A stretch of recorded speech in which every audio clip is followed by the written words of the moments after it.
I didn't mean to get that close to him, but once I did, I didn't want to move away. The space between us disappeared without me realizing it. One second I was asking for help, and the next, I was standing close enough to feel his breath, his hand lightly brushing against mine as if it belonged there. It wasn't wrong, but it wasn't innocent either.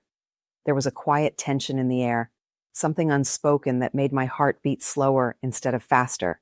And in that moment, I knew this wasn't going to be just a simple stop for help. This was the beginning of something I didn't fully understand yet, but couldn't walk away from either.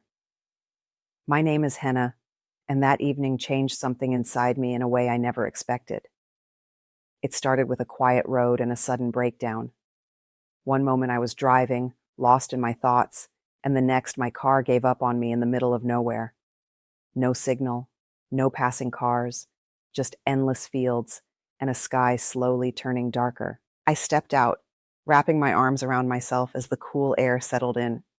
That's when I saw the farmhouse in the distance, a single light glowing faintly. It felt like my only option. When I knocked on the door, I didn't expect him. Snow. He looked older, maybe in his 60s, with a face shaped by time and work. But his eyes, they were calm, steady, and surprisingly gentle. When he opened the door, he studied me for a second before speaking. "Can I help you?"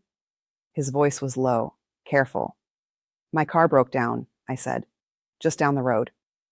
There was a pause, and then he nodded, stepping aside. "Come in." The barn was warmer than I expected. The scent of hay filled the air, soft and grounding. I followed him quietly, watching the way he moved. Slow, deliberate, like someone who had learned patience the hard way. As he searched for tools, I let my eyes wander. That's when I saw the photographs. Old ones, carefully arranged. Some faded, some still clear. And among them, her, a young woman, laughing, standing beside a younger version of Snow. My chest tightened. She looked familiar, too familiar. I stepped closer, my fingers lightly grazing the edge of the photo. I didn't even notice Snow returning until he spoke. "You found it." His voice had changed. I turned to him. "Who is she?" For a moment, he didn't answer. He just leaned against the wooden beam, looking at the picture like it carried something heavy. "She was someone I knew, a long time ago." There was something in his tone that made me stay quiet, but I couldn't look away from the photo. "I think I need to hear it," I said softly. He studied me for a long moment, then sighed. "She came here like you did," he began. "Car trouble, needed help." I felt a strange chill at his words. Her name was Sarah. The name echoed in my mind, though I didn't understand why yet. "She stayed for a while," he continued. "Helped around, talked about wanting a different life. Something simple." His eyes softened slightly. I believed her.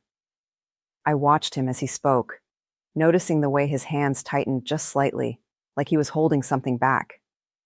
"At first it felt real," he said. "We spent evenings talking, laughing. It felt like something was growing." He paused. "But I ignored things. Questions she didn't answer. Moments she disappeared into her own thoughts. I felt myself leaning closer without realizing it, drawn into his story. And then one day, she was gone." The words landed quietly, but heavily. "No goodbye, nothing, just gone." I swallowed, feeling something twist inside me. "She took things with her," he added, "things that mattered." Silence settled between us. "Did you ever find out why?" I asked. He nodded slowly. "She had another life, someone else. I was just a stop along the way." I didn't realize how close I had stepped toward him until I felt the warmth of his presence. Our arms brushed lightly, and neither of us moved. "I'm sorry," I whispered. He looked at me then, really looked, and something shifted in his expression. "It wasn't your fault," he said gently. I hesitated. "My mother's name is Sarah." The words slipped out before I could stop them. Everything went still. His eyes searched my face, as if trying to understand something impossible. "Say that again." My mother, I said, my voice shaking slightly. Her name is Sarah. I could feel my heart pounding.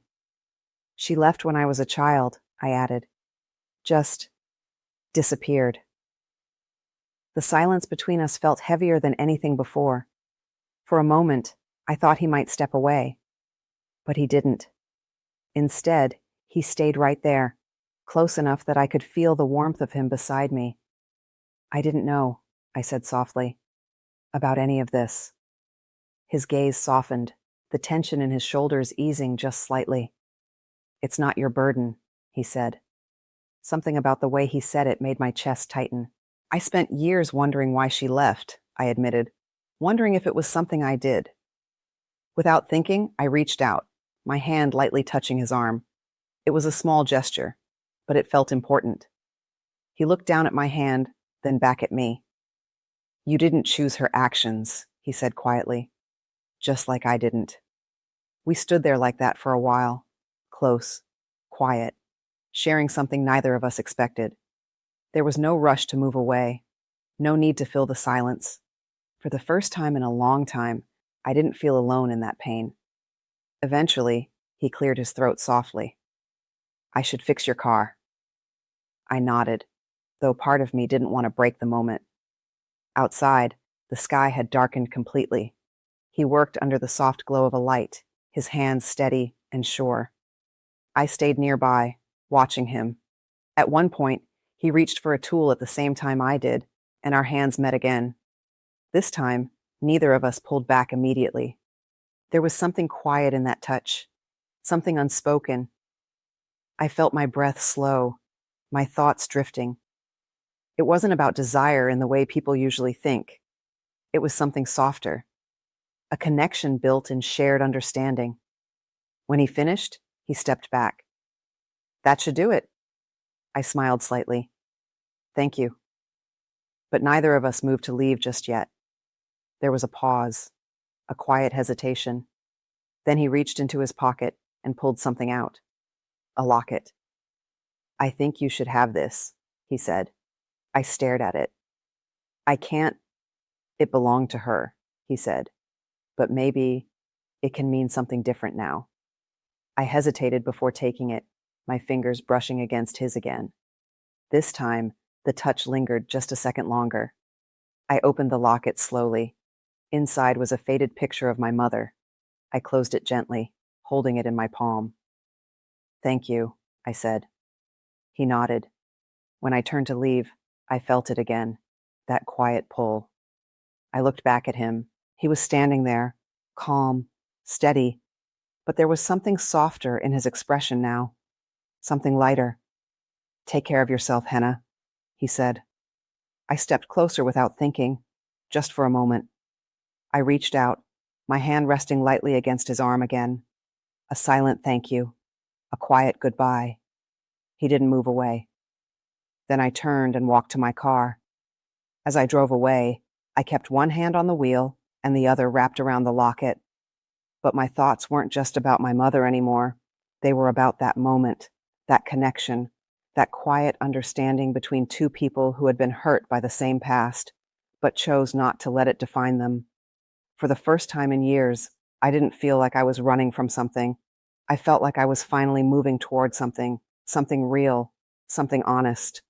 And maybe, someday, I'd find my way back to that farmhouse again, not because I had to, but because a part of me wanted to.